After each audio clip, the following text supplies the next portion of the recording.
Il est membre de l'Ordre des urbanistes du Québec. Il se spécialise dans la mise en œuvre de projets urbains, en particulier ceux visant à réinventer la ville dans une perspective d'aménagement durable. On va en parler pas mal d'aménagement durable pendant ce panel. Avec 15 ans d'expérience dans les secteurs municipal et privé, il a développé des compétences avérées en stratégie, conception et gestion de projets urbains alignés aux enjeux contemporains de chaque site.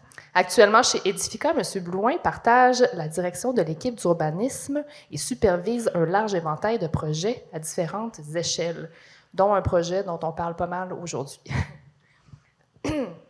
Je poursuis avec François Racine. Il est architecte et urbaniste et professeur de design urbain et d'urbanisme au département d'études urbaines et touristiques de l'UQAM depuis 2014. L'UQAM est bien représenté aujourd'hui. UQAM represent. Y a-t-il d'autres gens que je ne sais pas qui ont étudié à l'UQAM? Ah, c'est ça. Faites du bruit. Bon.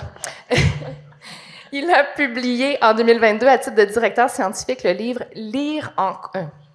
Lire en comprendre les environnements. Lire et comprendre. Il y a une coquille. Les environnements bâtis au Québec, la morphologie urbaine au service d'une démarche d'aménagement durable. L'ouvrage a été présenté et diffusé en France, au Portugal et dans les Émirats arabes unis. François Racine est membre du Conseil du patrimoine culturel du Québec et directeur du réseau nord-américain de morphologie urbaine. Et on complète ce trio avec Michel Rochefort. Il est urbaniste et professeur au département d'études urbaines et touristiques de l'Université du Québec à Montréal, l'UQAM. Avant de se tourner vers une carrière universitaire, il a occupé pendant plus de 15 ans plusieurs postes de nature stratégique en aménagement du territoire et en urbanisme. L'élaboration et la mise en œuvre des instruments de planification urbaine et régionale, ainsi que leur traduction réglementaire et stratégique, constituent le point central de ses expériences professionnelles, de son enseignement et de ses recherches. Messieurs, bienvenue. On démarre cette discussion d'abord par un tour de table. J'adore les tours de table pour commencer les panels. Le panel s'appelle « Réinventer la ville ». En quelques mots, de quoi on a besoin pour réinventer une ville? En quelques mots, c'est un bon défi. Qui veut se lancer? Donc, j'avais déjà préparé, comme je disais, trois réponses. Je pense que, comme j'ai mentionné, je vais le répéter, nos façons de faire au Québec sont encore vraiment tributaires, je dirais, des modèles de planification des années 60-70. On fait encore beaucoup des aménagements, des tissus de banlieue. On a encore aussi beaucoup d'environnements bâtis où c'est le tout à l'auto. On est en Amérique du Nord. Donc, on a encore... C'est un modèle qui est très, très prégnant. Donc, pour réinventer la ville, il faudrait questionner un peu ce modèle. C'est sûr qu'actuellement, on parle de densification. Là, on est rentré dans l'autre extrême où là, c'est la ville verticale, la tour d'habitation. Donc, on est vraiment dans une espèce de balancier où il faut trouver une façon de densifier, de mieux occuper nos territoires et surtout, peut-être, de délaisser un peu notre dépendance énorme à la voiture et retrouver des quartiers conviviaux, retrouver une échelle de la marche. Je pense notamment au travail, ceux qui connaissent Yangel, qui parle des villes à échelle humaine. Je pense qu'on est dans cette visée-là, mais on ne sait pas encore tout à fait comment faire. C'est ce que je dirais. Puis comment l'adapter à chez nous puis à notre réalité aussi. Voilà. Donc, on a besoin pour réinventer une ville? De moins d'urbanisme, non plus. Je pense qu'il faut sortir l'urbanisme des bureaux, d'une part. Je pense que la façon de voir les villes, c'est surtout de se réapproprier la ville et de rendre désirables les changements collectifs qu'on doit faire pour que la ville soit durable. Donc, c'est comment passer des choix individuels, que ce soit l'auto, notre logement ou notre façon de s'approprier notre terrain, pour rendre un peu plus désirables les choix collectifs et surtout les faire en dehors de nos bureaux d'urbanisme. Là, je pense que la ville est avant tout quelque chose qu'on vit, qu'on s'approprie. Donc, c'est de la faire avec plusieurs. On va parler beaucoup de gouvernance peut-être plus tard, mais tout le monde doit participer à la transformation de la ville. Puis je pense que ce qui est important, c'est que chaque acteur, qu'on soit citoyen, milieu économique, commerçant, institutions scolaires, institutions santé, qu'on se sente concerné par la transformation d'une ville. Intéressant. Marc-Olivier? J'ai l'impression que je vais être plus bref que mes deux collègues ici présents. Ultimement, on a besoin de faire des projets. Okay? Je crois qu'en urbanisme, on a une vilaine tendance à rester dans une tour d'ivoire, okay? Puis de faire des documents d'urbanisme standards qui répondent aux obligations de la loi. Mais ultimement, il faut réussir à faire, pour faire la ville la transformation qu'on a besoin, il faut d'abord identifier les enjeux. Je vous en ai parlé tantôt, mais ça revient constamment. Les enjeux ne sont pas les mêmes. La forme de la ville n'est pas la même non plus à reproduire partout, mais il faut identifier un projet et transformer la ville de façon incrémentale. Donc, la faire évoluer, la faire transformer au fil de projets. Ça met très, très bien la table. On va approfondir certains concepts. Dans vos biographies, notamment, il y a été question de réaménagement durable. Donc, j'aimerais savoir, qu'est-ce qu'on entend par ça exactement? Ben, j'ai justement préparé une petite planche qui est tirée de mon livre dont tu as parlé tout à l'heure. Donc, je pense qu'il faut s'entendre, on parle de développement durable. Moi, je dirais plutôt sur la notion de forme urbaine durable. Donc, comment on organise l'espace et à plusieurs échelles. Donc, j'ai pris un exemple ici de critères ou d'éléments qui devraient être, je dirais, qui devraient nous préoccuper comme concepteurs. Donc, première des choses, c'est véritablement la préservation et la mise en valeur du site. On a vu tout à l'heure ici l'importance du paysage, du territoire, comment tirer parti de cet environnement et de dialoguer avec ses potentiels. Donc, je pense que c'est un élément clé dans notre façon de s'inscrire sur le territoire. L'autre élément qui est important, c'est la connectivité de nos environnements bâtis. Plus juste penser à des environnements qui vont coloniser le territoire, mais qui vont se greffer à des structures urbaines existantes héritées sur la longue durée. Je pense que c'est important, cette connectivité. J'ai un exemple ici du nouveau quartier. Ben, en haut, à gauche, c'est un quartier, justement, on parlait d'Angus, où on s'est servi des usines, d'un espace qui était autrefois industriel, qui est devenu une place publique. Il y a toute la problématique aussi de contamination qu'il y avait dans ce secteur-là. Donc, et c'est ce qu'on a vu aussi d'ailleurs avec la carrière Miron, comment on peut se servir de matériaux comme de la glaise ou d'autres éléments pour essayer de contenir les sols qui sont problématiques et tenter de s'en réapproprier, les recycler. L'autre, c'est l'élément, je dirais, de la connectivité. Je reviens là-dessus. Donc, la connectivité, on a parlé aussi pour Thetford, l'importance de la rue principale et de sa connectivité éventuellement au nouveau site minier. Donc, cette notion de connectivité, elle est importante parce qu'elle permet aussi d'avoir des rayons de marche et de faire en sorte que ces environnements bâtis soient partie prenante d'une agglomération, d'un tissu plus vaste. L'autre chose aussi, c'est la connectivité au transport collectif. Ça aussi, c'est un élément important. On ne devrait pas nécessairement penser de nouveaux environnements bâtis au Québec sans imaginer des moyens de desserte pour les personnes qui y résident et à tout le moins de permettre des environnements marchables où on parlerait, je dirais, de déplacement actif. L'autre élément, c'est l'idée de la compacité de la forme urbaine. J'ai parlé du développement suburbain. Tout à l'heure, on est avec des densités de 10-12 logements à l'hectare. C'est pas une densité qui est viable pour permettre d'avoir de la mixité, pour permettre aussi d'avoir du transport collectif, pour financer les équipements. Donc, il va falloir penser à une notion de compacité. Donc, je montre un exemple ici de la nouvelle promenade qui est le long de la voie ferrée dans le quartier Hochelaga-Maisonneuve, où on voit des bâtiments de 3-4 étages qui viennent quand même définir l'espace piétonnier et qui viennent adresser la frange, qui est une ancienne frange, je dirais, ferroviaire. L'autre élément, et on en a parlé ce matin, c'est la notion de mixité. Donc, on a eu, dans nos environnements suburbains, on a plutôt tendance à faire, je dirais, un zonage fonctionnel. Donc, les usages, on les déploie sur le territoire et pour s'y déplacer, il faut prendre la voiture. Donc, comment créer un milieu de vie, un milieu bâti où on retrouve cette mixité? Là, j'ai un exemple d'une place qui a été réaménagée à Hochelaga-Maisonneuve. L'autre chose aussi, c'est les bénéfices écologiques des espaces publics qu'on va créer.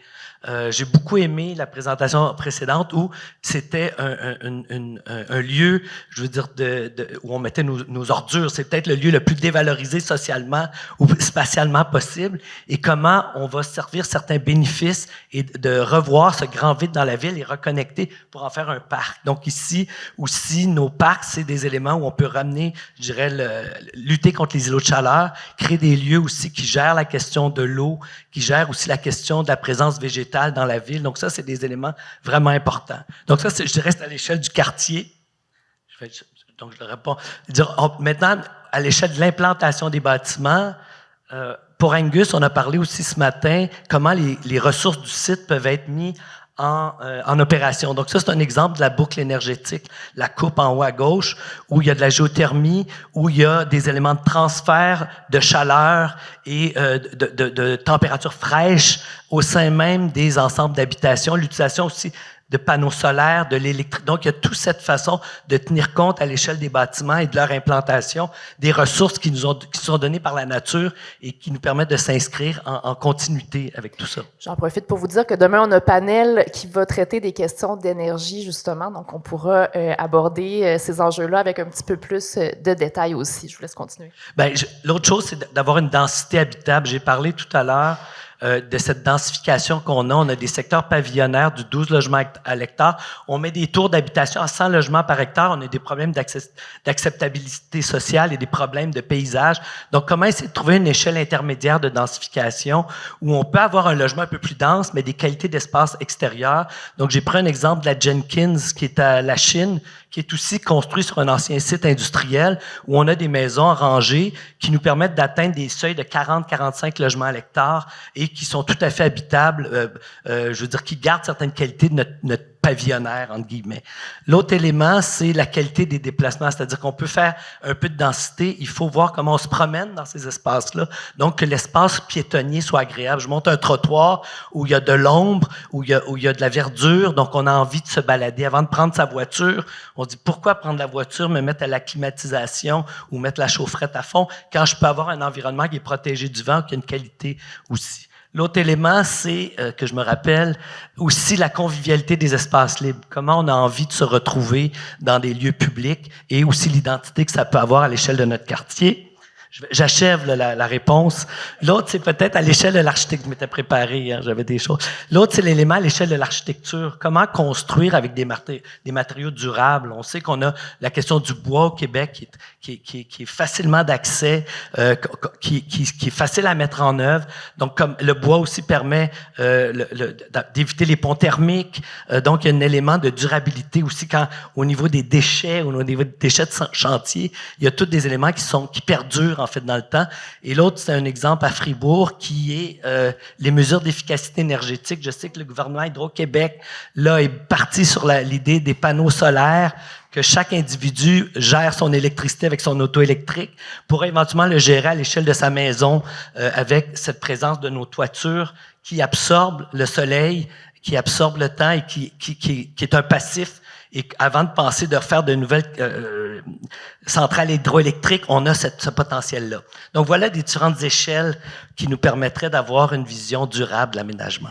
Puis, je vous relance un peu là-dessus, parce qu'on est ici pour rêver, on voit plein de choses super inspirantes depuis ce matin. Mais il y a certaines choses, ça m'amène la question, comment on peut adapter ça au contexte de région? Parce qu'on a beaucoup d'exemples, par exemple, dans Hochelaga, dans Rosemont.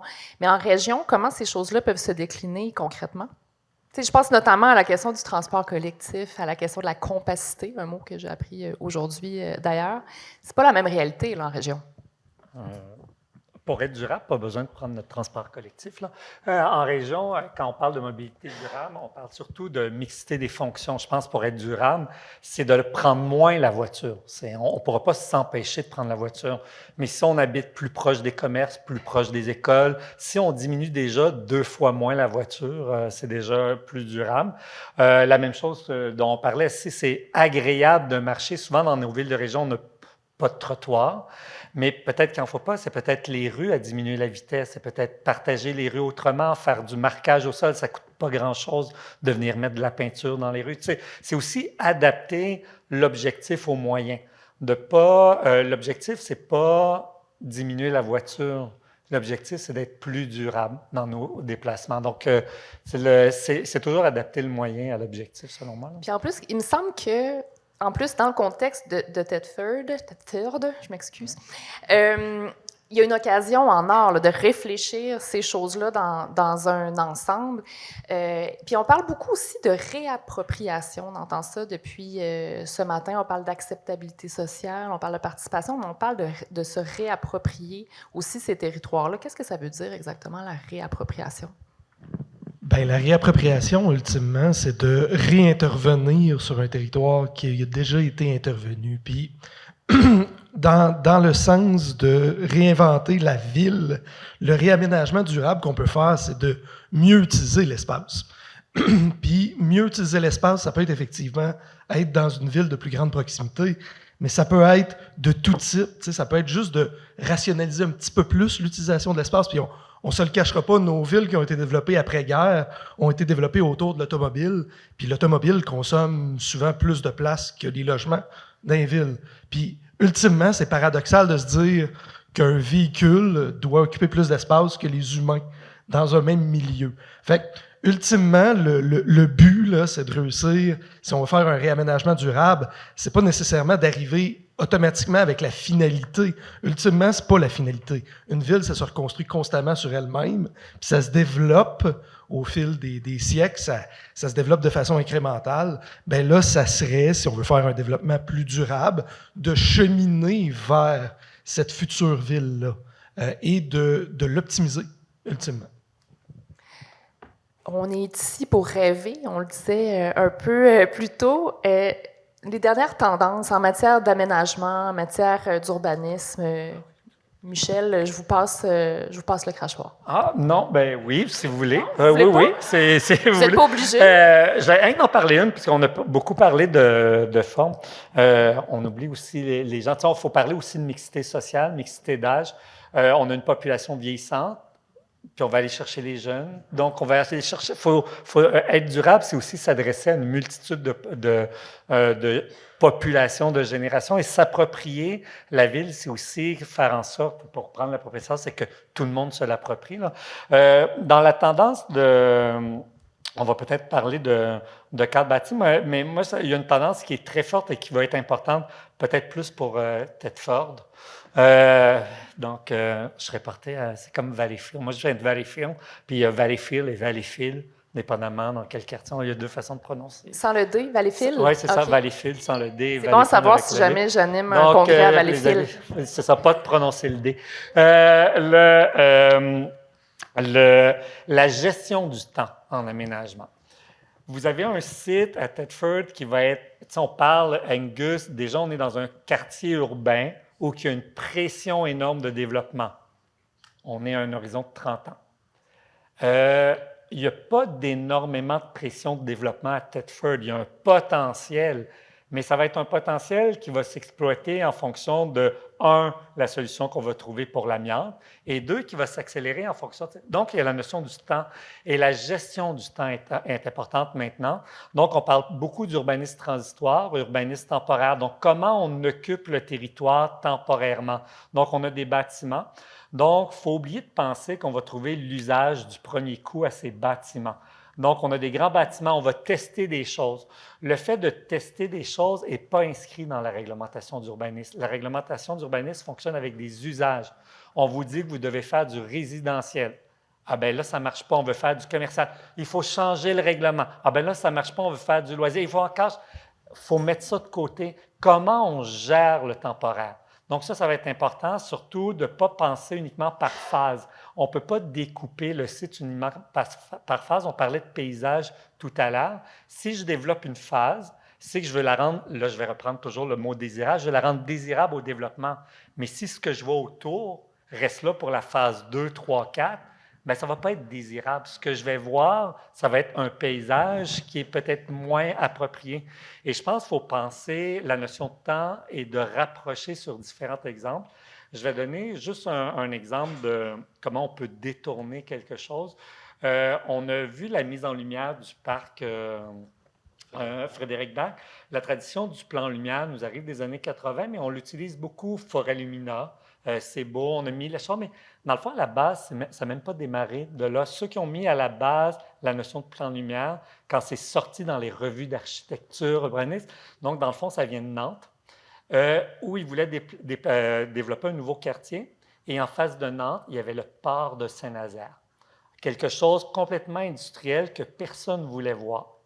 Ils ont payé un architecte paysagiste pour mettre en lumière de l'autre côté de la rivière, le port.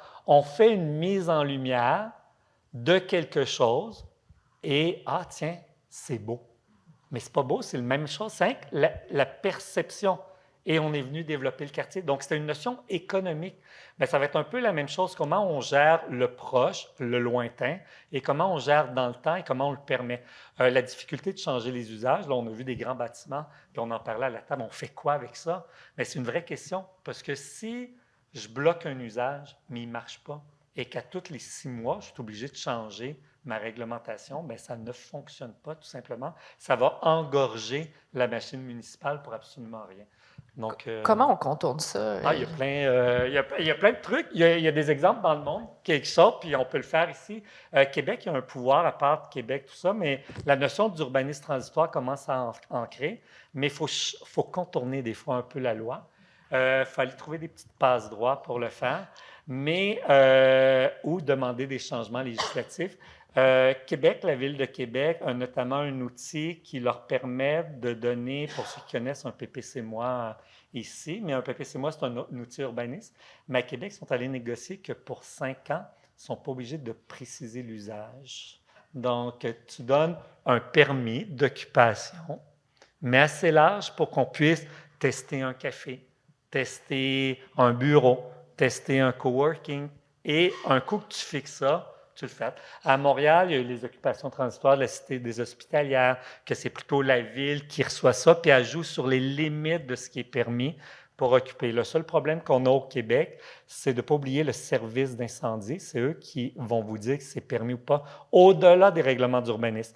Donc, accrochez votre service d'incendie avec vous, parce que vous allez devoir faire n'importe quoi, et à la dernière minute, si votre service d'incendie dit non, c'est lui qui a raison. Donc, on a vu ça pendant le Grand Prix à Montréal. Donc, accrochez dès le départ votre service d'incendie. Mais on peut aussi, au lieu de se mettre à faire du zonage fonctionnel, donc viser des fonctions précises, puis mettre une tache jaune sur le plan, une autre rouge, on peut plutôt faire quelque chose d'un peu plus prédictif, commencer à projeter des formes urbaines.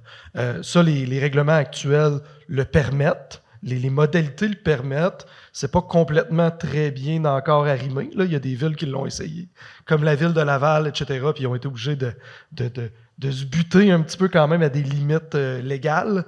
Mais on peut réussir, plutôt que de viser un usage précis. Puis il y a une deuxième notion. Là. Un usage, c'est quand même abstrait. Là. Un usage résidentiel, c'est quoi quand on le regarde? Là? Mais un bâtiment de 3 étages... Tous les communs mortels sont capables de s'imaginer, OK, un bâtiment de 3 étages, ça prend à peu près ça dans l'espace. Là. Fait que c'est un petit peu plus prédictif. J'aurais tendance à dire qu'une des tendances en urbanisme de ce temps-ci, c'est de s'intéresser à la forme davantage qu'à l'usage. Il reste toujours la question des nuisances là, auxquelles il faut faire attention, parce que l'objectif de base de faire du zonage fonctionnel, c'est d'essayer de séparer les nuisances du reste du territoire. Puis ça, ben, c'est une notion qu'il faut garder quand même quand on regarde un zonage qui serait plutôt via la forme, mais ultimement, je pense que ça répondrait à une partie de l'interrogation. Oui, c'est vrai que procéder par critères de design urbain, par PPU avec des critères définis sur la qualité des espaces, les marges d'implantation, les types architecturaux, procéder plutôt par typologie, puis par unité d'espace, unité de paysage. Je pense que ça peut déjà préfigurer la forme à venir et éventuellement avoir un meilleur consensus sur un projet urbain. Puis je pense qu'il y a un autre élément intéressant aussi, puis Michel en a parlé, c'est cette notion de revaloriser. Comme tout à l'heure, on était dans une...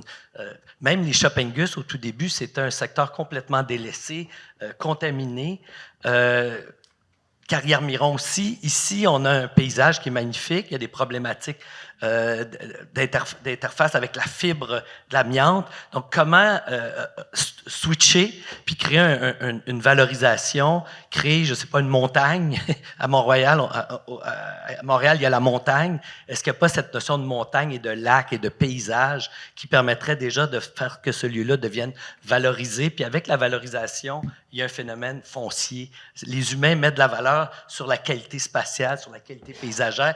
La question économique est juste une couche qui vient au-dessus parce qu'on veut la monnayer et on veut gérer ces éléments de bien collectif. Donc, je pense que l'idée de valoriser, l'idée aussi qu'on pourrait avoir, j'ai beaucoup aimé la question aussi où on peut utiliser l'argile comme élément de créer une couche protectrice sur des éléments pour éviter les poussières, des éléments, gérer aussi l'eau. Je trouve qu'il y a beaucoup d'éléments qui sont extrêmement intéressants et pas très coûteux, en fait, à ce niveau-là, pour faire en sorte que ces montagnes deviennent des montagnes comme le Mont-Royal, on peut s'y balader, y aller, prendre le paysage à grande échelle, parce qu'on dit le paysage ici, le patrimoine, c'est le paysage. Donc déjà, cette notion de montagne, de lac, et déjà d'articuler votre projet autour de ça, de le connecter sur la rue principale avec des usages flexibles. Je pense qu'il y a une porte là où on switch d'un lieu dévalorisé à un lieu valorisé. Puis c'est ça qui est l'élément catalyseur.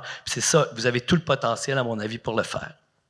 Si je peux enchaîner, parce qu'il y a une autre tendance, puis ça va permettre de choses, c'est aussi, quand je disais tout à l'heure qu'il faut sortir l'urbanisme du bureau, il faut sortir l'urbanisme des instruments aussi. Et j'ai aussi préparé une diapo, mais ce n'est pas le projet. Donc, ça aide pour voir aussi, dans le fond, je ne veux pas insister sur le projet, je voulais mettre une mise en contexte, mais c'est comment on fait de l'urbanisme qui va peut-être être plus durable. Et qui est peut-être une nouvelle tendance aussi. Là, je vais me servir du contexte, l'écoquartier La Chinesse, 3-4 diapos pour savoir c'est où. Là, on est complètement dans la ville de la Chine à Montréal, donc au bout du canal de la Chine, pour ceux qui connaissent. 60 hectares, c'est un secteur d'aluminerie, d'acierie. Donc, c'était un grand secteur d'acierie au bout et qui a fourni l'acier pour tout le chemin de fer du Canada. Là, donc, 60 hectares qui est enclavé dans un territoire déjà urbanisé, donc je ne vais pas trop insister là-dessus. On voit ancienne industrie, tout ça, mise en place d'un document d'urbanisme, PPU, donc projet particulier d'urbanisme. On voit les mêmes valeurs, préserver l'esprit du lieu, mettre en valeur le patrimoine, offrir un environnement attrayant, faire un écoquartier complet, inclusif. Mais ça va un plan, mais ce n'est pas sur ça que tout plan vient à se ressembler. C'est cet élément-là qui est particulier. C'est que vous avez vu ça, qui est normalement fait par des urbanistes et qu'on va consulter là-dessus, mais ce n'est pas ça qui s'est produit. Donc, ce qui s'est produit, c'est le bureau de projet partagé où on est parti de la page blanche et on a rassemblé dans un comité de gouvernance les élus, les fonctionnaires, les propriétaires et les citoyens. Pas les citoyens du futur site, il n'y a personne, c'est des aciéries. Donc, les citoyens alentours, qu'est-ce qu'ils veulent, eux? Et c'est ces citoyens qu'au cours des séances sont venus composer le projet qu'ils veulent et qui sont venus mettre en place, et avec les propriétaires, et avec le monde environnant et les services publics, le projet. Et je pense que c'est ça qui est intéressant. C'est comment on peut faire en sorte de créer la ville, mais créer la ville tous ensemble. Et ça, à Montréal, c'était fait dans 2 projets. Donc, je pense que c'est quelque chose quand même qui se démarque assez intéressant. Comment, au-delà de la consultation publique, comment on travaille tous ensemble pour arrimer un peu les éléments. Puis tant qu'à avoir 3 diapos, je vous ai mis un autre exemple qui n'est pas du tout, mais qui est un secteur un peu comme vous, sur un secteur qui est dans la même région que la personne qui va parler demain, donc la région des bassins charbonniers, là, à la limite de la Belgique puis la France. Il y a tout un site de Belleval là, qui s'est développé à la limite du Luxembourg. On n'est pas dans le même contexte au niveau, là on est dans une très grande dynamique urbaine, très en demande, mais dans la lourdeur du développement, on peut rêver. T'sais, on est dans un site qui est aussi lourd à la limite que ce qu'on regarde ici, là. Donc, on voit quand même qu'on est capable d'arriver à quelque chose d'assez construit à la fin, tout en mettant en place la valeur paysagère. Super, c'est vraiment des exemples intéressants. Vous avez quand même abordé un peu la question de la gouvernance, mais j'ai envie de vous pousser un petit peu plus loin là-dessus. Oui, François? Bien, écoute, on a parlé de la dimension sociale, participative par rapport au patrimoine. Je ne veux pas tordre le bras, je ne sais pas dans ton offre de service, mais la question du co-design serait vraiment un élément. Moi, je trouve fantastique aujourd'hui ce qu'on vit, là, en termes d'expertise, d'échange. Un mandat fantastique où les gens sont partie prenante, il y a des attentes. Je me demande s'il n'y a pas une notion de co-design, d'essayer d'imaginer aussi ensemble avec la population, en sortant les crayons, les dessins, le site, le plan du site, des images de précédents, puis de commencer à générer un projet aussi avec la collectivité, parce qu'on parle de développement durable, de forme urbaine durable, elle s'imagine aussi beaucoup avec la collectivité. Puis la nouvelle tendance de l'urbanisme participatif, à mon avis, est incontournable. Et je pense que dans une région où il y a un sentiment d'appartenance, c'est encore plus facile que dans les quartiers de Montréal, où les gens sont c'est un peu plus dépersonnalisant. Ici, il y a un enjeu émotif fort. Donc, je pense que ça serait vraiment un élément clé pour faire débloquer le projet de faire une charrette de co-design. Voilà, je vais juste lancer ça. C'est pas dans son offre de service, il sera pas content. Parce qu'il n'a pas mis d'heure là-dessus. La ville n'a pas exigé, mais bon. Non, en fait, on a des composantes prévues dans le cadre du mandat, du processus. On a une partie de participation publique qui est en élaboration présentement. Fait qu'effectivement, il va y avoir une stratégie à mettre en place qui n'est pas fixée à l'heure actuelle. Okay?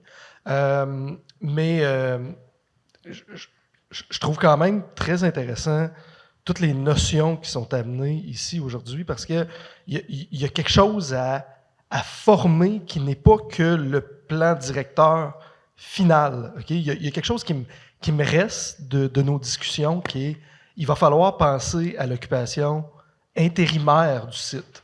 Le site en soi ne pourra pas être développé en dedans de 10 ans. Okay? Mais il va devoir être quand même décloisonné ou en partie décloisonné. Fait qu'il va falloir réussir à trouver une méthode d'occupation du territoire qui n'est peut-être pas la finalité de l'occupation, puis qui n'est pas la finalité du plan directeur de mettre des maisons, de mettre des industries, de mettre toutes sortes d'affaires dedans. Fait qu'il y a une occupation même du paysage, puis à cet effet-là, je crois que la population a un gros rôle à jouer. Encore plus que sur le plan final. Parce que le plan final va finir par se créer par lui-même via l'occupation temporaire.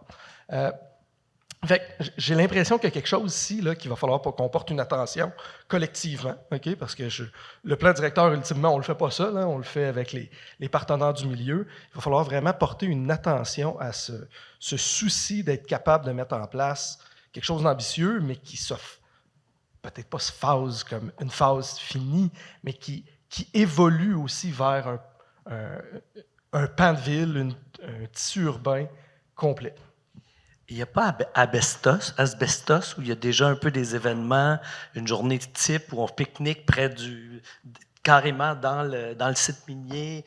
Il y a des bars, interventions, de la musique, festivals. Donc, de cette idée de se rapproprier pendant une périodique. C'est vrai qu'à Montréal, il y a le Pied du Courant aussi, qui étaient des lieux assez délaissés où il y a déjà, là, on parle pas d'urbanisme participatif, mais de placemaking, qui est un autre aussi, qui vient aussi qui est une autre tendance, qui est aussi avec ce que Michel a parlé, l'utilisation transitoire des lieux. On teste, on réapproprie, on crée des événements, puis peu à peu, la population est impliquée et change un peu sa perception du lieu. Il y a le plan directeur, mais il peut y avoir toutes sortes de choses autour qui peut-être qui n'en feront même pas vraiment partie, là, qui peuvent continuer à exister pendant le processus aussi. On a parlé des urbanistes qui sortent de leur bureau, ça c'est bien. On a beaucoup parlé des citoyens, de la population. Je pense que c'est important, puis c'est en fait un des éléments qui est ressorti beaucoup de la journée. Est-ce qu'il y a d'autres acteurs clés qui jouent des rôles qui peuvent soit faciliter ou être plutôt des obstacles dans le projet? Les acteurs institutionnels qui peuvent faciliter, mais nuire aussi. Ça dépend comment on les approche. Si ce n'est, disons, prenons l'école. Puis souvent, on a le débat, on a la cour d'école qui peut à la fois, des fois, servir de parc ou pas de parc.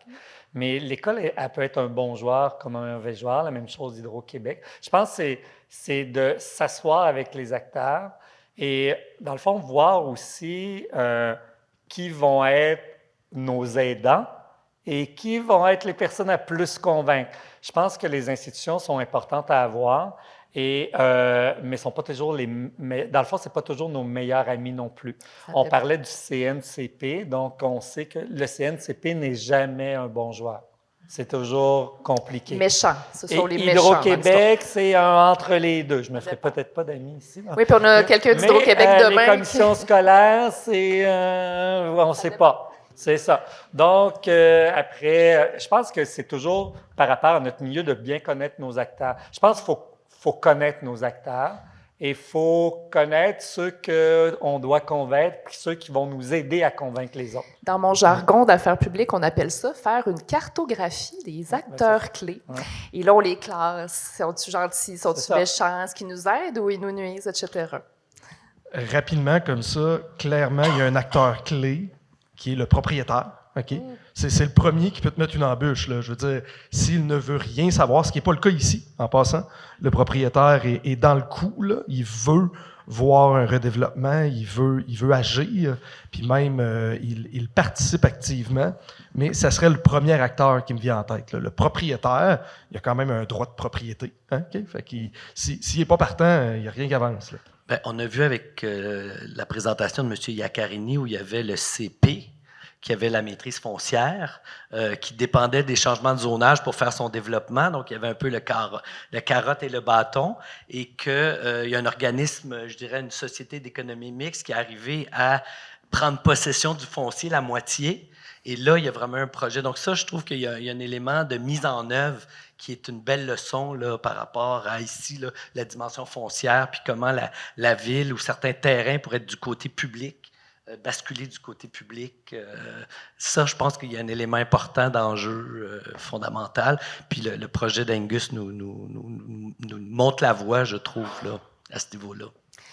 Il nous reste quelques minutes. On voudrait avoir le temps de prendre des questions. On veut des questions en passant, je le répète, je compte sur vous. Mais on va être bref quand même dans les questions parce que entre vous et le 4 à 7, maintenant 4 et 20 à 7, il y a les questions. Donc, rappelez-vous qu'il y a des gens qui ont quand même probablement hâte au 5 à 7. Mais avant qu'on passe aux questions, rapidement, un petit tour de table. Si vous aviez un conseil à donner pour le projet ici à Thetford, ce serait lequel? Monsieur, je ne sais pas si M. Iaccarini... Il est parti sur l'heure du lunch. Ben, c'est la même chose qu'en développement économique. Vision, vision, vision. C'est dans le fond, il y a une expression en anglais, c'est ça, 3 mots, puis c'est vision, vision, vision. Là. Mais je pense que c'est se faire une vision, la garder et être agile. Mais vision veut dire aussi flexible. Donc, c'est garder où on s'en va, mais des fois, ce n'est pas le même chemin qu'on aurait pensé. Surtout quand on essaie de faire de la co-création, d'inclure les gens, d'avoir de l'acceptabilité sociale. Donc, vision. Mais il y avait dit vision et pragmatisme. Après ça, dans notre autre panel, on a dit vision, mais flexibilité. On est encore... on a la même ligne directrice. François? Bien, moi, ce serait de mettre en application les principes que j'ai présentés au niveau de la notion de forme urbaine durable, qui est tirée de la littérature, qui est tirée d'une recherche là, sur l'ensemble des chercheurs sur la question, aussi sur les expériences européennes, et qui est beaucoup plus précis pour faire de l'aménagement que la notion de développement durable qui reste très, très large. Voilà. Donc, c'est comme une façon de le traduire dans la mise en forme puis dans l'organisation spatiale. Marc-Olivier, le mot de la fin. Rester dans le coup. Ultimement, là, rester actif autour du projet. Puis, le projet ne tient pas seulement sur le plan directeur. Hein. Le plan directeur, c'est un jalon de l'élément qui va suivre. Mais il faut, si on veut atteindre un quelconque but, une quelconque vision, demeurer actif dans ce rôle-là et non pas devenir passif. Là. Il faut garder action, il faut garder le champ des possibles ouvert. Fait que moi, je dirais rester dans le coup, rester actif. Très bien. Merci beaucoup. Est-ce qu'on a des questions? En fait, pas est-ce qu'on a. Où sont les questions? Là, des questions. Vous avez trop hâte d'aller au 4 à 7, c'est ça? Ah non, ben oui. Bonjour. Au sujet de l'urbanisme transitoire, je voulais juste vous dire que la Ville de Québec vient d'adopter un règlement pour permettre l'occupation transitoire des bâtiments religieux. C'est une première au Québec. Merci pour cette précision. C'est fini? On s'en va au 5 à 7. Merci, messieurs. Merci de nous avoir invités. Merci pour cet événement.